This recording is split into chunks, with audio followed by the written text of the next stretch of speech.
All right, looking at problem number one. This is the one that has a pulley, and it is being acted on by a box that is going to fall.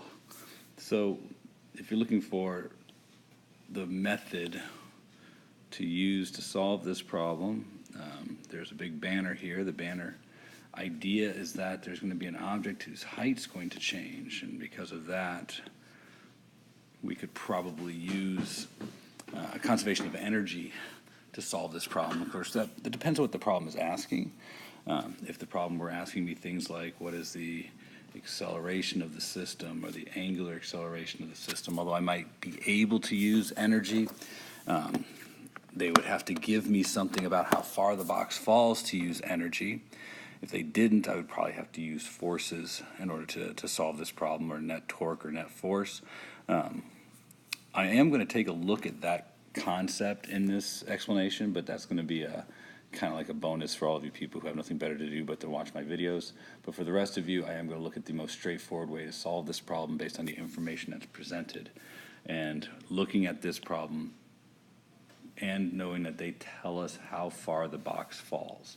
The fact that they give us a specific height to use. They say that the box is going to fall 1 meter. You know, they ask us questions about what happens after the box has fallen 1 meter. The most straightforward way to solve this problem will be using conservation of energy. And because we're talking about conservation of energy, that automatically brings up the idea that there will be a before and an after. Now, the before case is going to be the case where the pulley and the box have not begun to move, and the box still has a long way to fall. The after case is the box has fallen, it is just about to strike the ground, so it is moving, and the pulley is definitely spinning at this point, but there's actually no potential energy left in the system.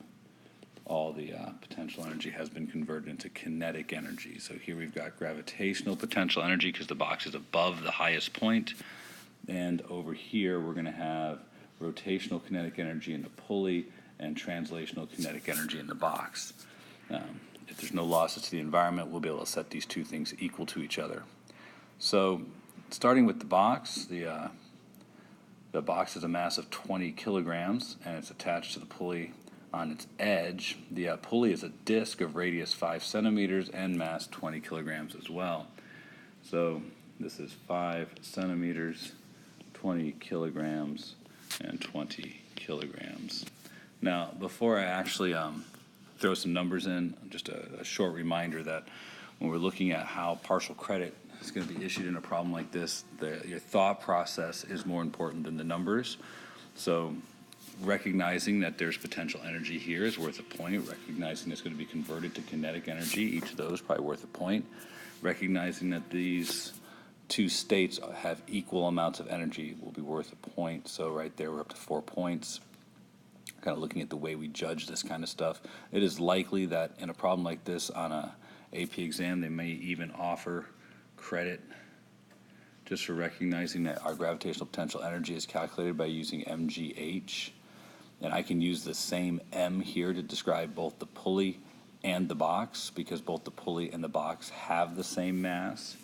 So afterwards, I'm going to have, for the rotational kinetic energy, I'll have 1/2 I omega squared, and then for the translational kinetic energy of the box, I will have 1/2 mv squared. It is likely, again, that there would be some credit offered for understanding and knowing how to calculate energy for each of these things. I don't know whether you get 3 points for that or maybe 1 point across the board for the correct substitution, because there are other things that we have to relate together here too. For example, we are told that it is a disk that is rotating, which means the moment of inertia of a disk is going to come into play here. So instead of using I, we're going to use 1/2 m, and this will be the radius of the disk squared. We had a pretty protracted discussion in class in 6th period, and then I brought it up in 7th period that we have R all over the place as a variable name in lots of different equations. It does not automatically suggest or mean radius. It does mean radius here because we're talking about a round pulley, but I want to be careful about just automatically saying it's a radius. I still have omega here, but before I put omega down, I think that the one thing we are also going to have to look at is the fact that this object is spinning with omega, but the box is falling with a linear velocity. It would make sense for us to convert to either all linear values or all angular values, and most certainly the straightforward way to do that is to put everything in terms of the linear value, which would mean us making another substitution that omega is related to the linear velocity by this relationship. So I'm going to plug in v over r and square it. I'll drop everything else back down from the prior equation. Now, all of this is the predominance of the credit. If we're looking at this as being a computational part of the problem, where the bulk of the credit's going to come from your ability to do the computational physics, then almost all of the credit makes it here. There's more math, but this substitution, these pieces of substitution, is what we're really looking for. If you want your chance to get the most number of points, what you want to do is you want to be explicit about showing where each piece comes from. Believe it or not, if you just wrote in there that the gravitational potential energy equaled the rotational energy plus the translational energy without any equations, you would likely get about half the credit, because it's the focus in the AP1 exam is an understanding of the qualitative knowledge, what is happening, not the quantitative knowledge. You will have to do some quantitative work, and I know that scares a lot of you away, but our shift here is, now that we've done a lot of work in learning the physics principles, is going to be into trying to explain the principle itself. And although using the principle will be required, being able to explain it has more value than using it. So although we are not done, there's still more to be done. Most of the math in this problem is done. You will have to actually come to an answer, but they're not going to offer very much credit for that. Maybe 1 to 2 points over the span of this section of the problem. So in order to go ahead and solve the problem, though, I do recognize that this is r squared, and it will cancel out with that r squared. And there's an m in every term. Be careful when you do this. Make sure every term has an m in it before you start canceling it out. The only reason I'm able to do that is because the mass of the pulley and the mass of the block are the same. If the mass of the pulley and the mass of the block had not been the same, I would not be able to do that. So believe it or not, although I can cancel it out, I'm going to leave them in because I don't think that it's probably always going to be true that they're going to use the same mass for everything. All right, that being said, let's go ahead and put everything together here. I'll have 20 times 10 times the distance it fell, 1. And that's going to equal 1/2 times 1/2 is 1/4 times 20 times v squared plus 1/2 times 20 times v squared. Now, this is pretty straightforward mathematics. I've got 200 on this side. I've got 5v squared plus 10v squared on this side. So we're looking at v squared equals 200 divided by 15, or 13.3 meters squared per second squared. I need to root both sides. And when I do,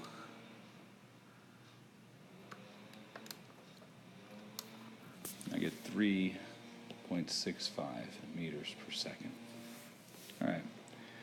This answers the first part of the question. How fast is the pulley spinning? And, oh, it doesn't answer the first part of the question. It asked for the angular speed, and I gave the linear speed. If I was to stop right now, I would miss the final point. So I need to keep going, which is to find the angular speed of the pulley. The angular speed of the pulley will be v over r.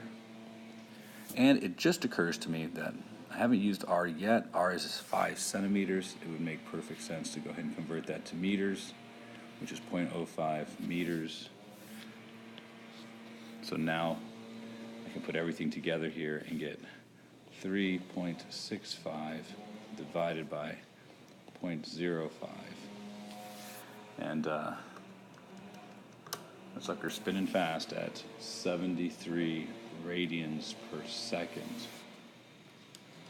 which, just in case you care, is about 12 rotations per second. So that sucker's spinning really fast. You would not have to make this conversion unless you were specifically asked to put it in rotations per second. Radians per second would have been just fine. All right, the next question asks for what is the acceleration. Now, they don't specify angular or linear, so it doesn't make any difference which one we solve for. I do want to point out that the process would be exactly the same no matter which one you chose to do. So if you wanted to solve for the angular, you would have to know how far the pulley has turned. We don't have that. So I'm going to go ahead and do the linear. And if we wanted to convert at the end, we could. We know that the box fell a distance of 1 meter.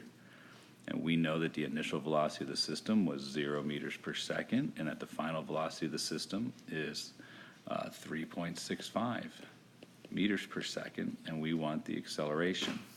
So based on the fact that the acceleration is a constant, because gravity is what's being used to pull the box down, we could use a motion equation to solve for this. This is not the only way that you can get the acceleration. We could get the acceleration by dealing with net force, and that's just fine. It's more work though, and considering that we could use energy, we were able to use energy. Now I still want to point out the only reason we were able to use energy is because this height was given. That's the only reason. If we were not given that height, we would have had to have used used forces to solve for the acceleration. But because they gave us a distance and asked about velocity, that's why we were able to use energy. Getting back to this, I can pick a motion equation that'll solve this answer. I'm going to use v squared minus v naught squared equals 2a delta x, which will be 3.65 squared equals 2a times 1. Now 3.65 squared is 13.3. We solved that earlier actually, so this will be 13.3 divided by 2 equals the acceleration. So not a big deal, but to actually get an answer, I'm going to have 6.7 meters per second squared as my answer. Now, I'm going to take a bit of a detour here. If you are interested in seeing how this would be done if we were dealing with forces instead, it's a worthy exercise to consider that. So to where we were, the short answer is there would definitely not be any change in the linear velocity. I bring this up, or point this out by saying that right here, the radius completely canceled out. In fact, we never used the radius until we went to find the angular velocity. Now, the angular velocity is dependent on the radius. So if it had a larger radius, the angular velocity would be reduced.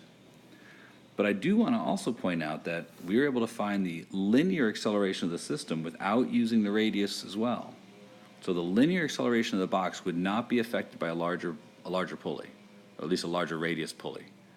It'd be affected by a pulley that had more mass because it would have more inertia, but although the radius gets bigger, how fast the system moves is dependent upon the radius. It's right here. So this increase in radius is eliminated by the increase in radius in the denominator of this relationship, meaning the rotational rate of the pulley would be affected because of the radius, but the linear rate of the box wouldn't be. It's kind of weird, I know, but that's the way the math works, so I'm not going to argue too much. All right, that's problem number one. Look at this problem again from the standpoint of force. If you are already at the limits of what you think you understand about this and don't want to confuse yourself, that's fine. You can just advance to where I start answering the rest of the questions, but some students, I think, will benefit from knowing how to do this. And just so you guys to be sure, although this will not be the way it's going to be asked on your next test, it could have been on the last test could have asked this question when we dealt with torque. Also, this could be something that you would see on the AP exam. So let's take a moment and take a look at how we would stand for this or deal with this if we were dealing with the same problem, but they did not give us the height. Now, if they did not give us the height, the only way to get the acceleration would have been to find by using net force. So I want to remind you that to solve a net force problem, we have to decide whether our system's accelerating or not, choose to use either the first law or the second law, and then deal with the forces and hopefully find some relationship that will allow us to solve for the missing variables. Starting with the pulley, believe it or not, the net force on a pulley is 0. And this is because although there is clearly a cable pulling down on the side here, and probably gravity is acting on the pulley, both pulling it down, there's got to be something that's holding the pulley up. Generally, this group of forces, we'll say maybe a normal force, weight of the pulley, and tension. These are going to sum to 0 because the pulley doesn't go anywhere. So this is not probably going to be useful in the problem. The only time this would be useful is if perhaps they wanted to know how much the support is doing to hold the system in place. I'll let you know that the support is not holding all of the weight. Because the box is falling, the support isn't actually applying upwards force enough to keep the box in place. So this normal force would be less than the weight of these objects. That's just a subjective look at what's happening here. The actual focus should be on the fact that this tension is applying a unbalanced torque to the system. And there we're able to work in Newton's second law for torques. I'm going to choose this direction to be positive from the standpoint of the pulley, which makes this direction positive from the standpoint of the box, which brings you to the box. The box is experiencing a net force that is not equal to 0. There are 2 forces acting on the box. There's the upward tension, which I should draw at least of appropriate size compared to the one I already drew. So there's upward tension acting on the box, and then I'm going to have the weight acting downwards, and the weight should be greater than the tension. Based on this, mg minus tension equals ma. I can't believe I wrote 0 there. Should back up and correct that, but I'm not going to. We know that force in the box is not 0. It's ma because the box is accelerating downwards. So if I want the acceleration, I'm going to probably have to find a way to eliminate tension, but I don't even have tension anywhere else yet. So let me look over here and see if there's something I can do. I will notice that the net torque, I have not put any torques in yet. And just to remind you, torque is r dot f dot the sine of an angle. Just a reminder, this is not always the radius. It is the distance from the pivot point to where the force is applied. It just happens that we're dealing with a pulley, and because we're dealing with a pulley, it is the radius. All pulleys will have a force applied at a right angle because the string always comes off the pulley at a tangent, and the force applied here is the tension that's in the string. This is an expression for the torque applied to the pulley, so it is the unbalanced torque. So R times T equals, well, I alpha. We are told this is a pulley, and that the pulley is a disk, so we can replace the moment of inertia with the moment of inertia of a disk, 1/2 mr squared. And last, we have a relationship that has tension in it. We know the radius, it was 5 centimeters. We know the mass is 20 kilograms. The last thing to do here is to decide to make this either linear or angular. I'm going to go ahead and put everything in a form of linear, which means I'm going to say alpha is equal to A over R. And when I do that, I'm going to get RT equals 1/2 mr squared times A over R. And you might not, you'll need to do a little bit of the algebra here, but one of these r's cancels with this r, and then I have an r on both sides, so the r's cancel out yet again. This happens frequently in these problems where the rate of motion is dependent on the radius, and the force or torque being applied is also dependent or acting on the radius. So if you notice, you'll get tension equals 1/2 ma. So I have an equation here that has tension and acceleration in it, and I have an equation here that has tension and acceleration in it. Now, for those of you who just see a whole bunch of letters, let's just briefly remind you that we were told we can use a mass of 20, which means that this is T equals 10A, and G is 10, so 20 times 10 minus T equals 20A, so 200 minus T equals 20A. So there, I got those pesky letters out of the way, and what we see now is two equations with two unknowns. I'm going to substitute. That will give me 200 minus 10A equals 20A. Subtract, I'll get 200 equals 30A, so A equals 6.7 meters per second squared. So just pointing out that you could use forces to do this. Forces is harder, there's no doubt. But if not given the height that it fell, you wouldn't be able to find the velocity, and you wouldn't be able to use a motion equation. This would be the only way you'd be able to satisfy this relationship.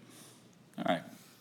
So I'm going to go ahead and answer the other questions, and I'm going to go, just back to, or up to a fresh screen. So it says, first, will the system be going faster or slower if the pulley were replaced with a ring? Well, I think we know the answer to this, but just to make sure that we're all on the same page, we are looking at this system again, and in this system, if we were to replace the pulley, hold on, I'm having difficulty with my drawing here. If we replace the pulley with a ring instead of the disc, I think the best way to consider it is that in this system, the pulley has inertia. In fact, it is the inertia that prevents the box from merely falling to the ground at G. The pulley's inertia slows the box down, creating tension in the cable pulling up on the box. The harder the pulley is to turn, the more difficult it will be for the box to fall. So I think that we can use just the idea of inertia as our concept here, that the bigger the inertia of the pulley, the slower the system's going to move, the less the acceleration is going to be. So I think we can say it's going to be going slower if the inertia increases, and a ring of the same mass has more inertia than a disc. But it also, we can see it in the mathematics. I'm just going to write out the math for this. This is something we already wrote down. Instead of replacing I with an equation for a moment of inertia, I'm going to leave it there for a minute and just kind of show you that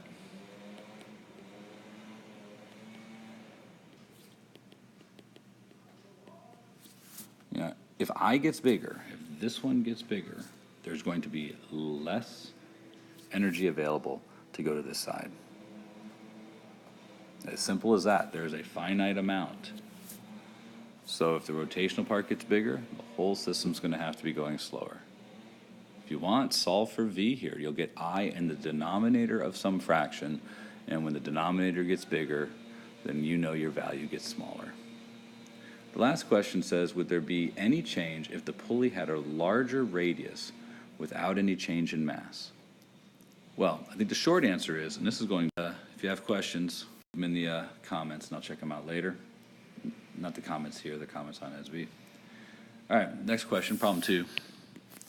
And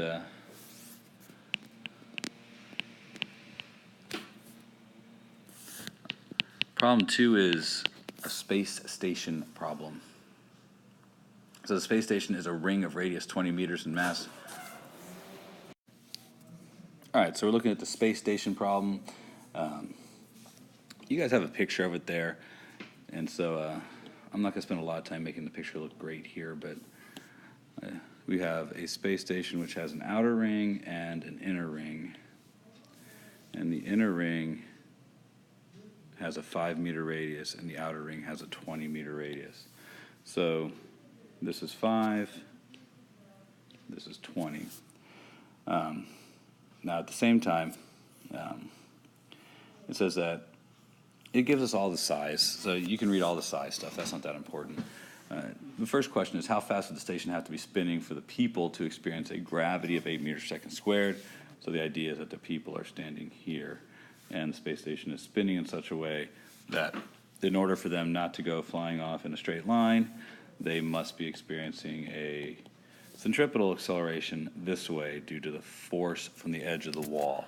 And this centripetal acceleration would feel like gravity. We've discussed this before. This whole problem is a reminder that although we've done a bunch of rotational motion stuff that has dealt with inertia and energy, that we can always go back still and talk about the idea of centripetal acceleration as a part of something traveling in a circular path, and it too is related to circular motion, that these things work together and have connections. So I want to put this problem out there, not because it's in and of itself all that important, but because it has implications for the idea of conservation of angular momentum and centripetal motion. If you haven't read the problem all the way through, the people are all going to go to the center. And if they all go to the center, the moment of inertia of the space station is going to change as all the people go to the center. So let's start at the beginning. Let's find that 8 meters per second. We were told that to find the speed of the space station in order to support a centripetal acceleration of 8 meters per second squared. So we're simply going to use centripetal acceleration, and we're going to use it to figure out what the angular speed of the space station must be.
They started with a acceleration of gravity of 8, and they're going to end with an acceleration of gravity of 2.1 if they all go. Even if one goes, they're just going to end with an acceleration of about 2. So if you want to look at that from the standpoint of what you would feel like, well, if you were a 150-pound person, you're already experiencing only 80% of gravity. So a person who's normally used to experiencing 150 pounds would feel on the space station to be 120. And then when they climb to the center, they would feel like they're 30 pounds. So that climb, which isn't very far, we're talking about going from about 15 meters. So that's a ladder the length of my classroom. That climb, you would feel a significant drop in weight on your way up there.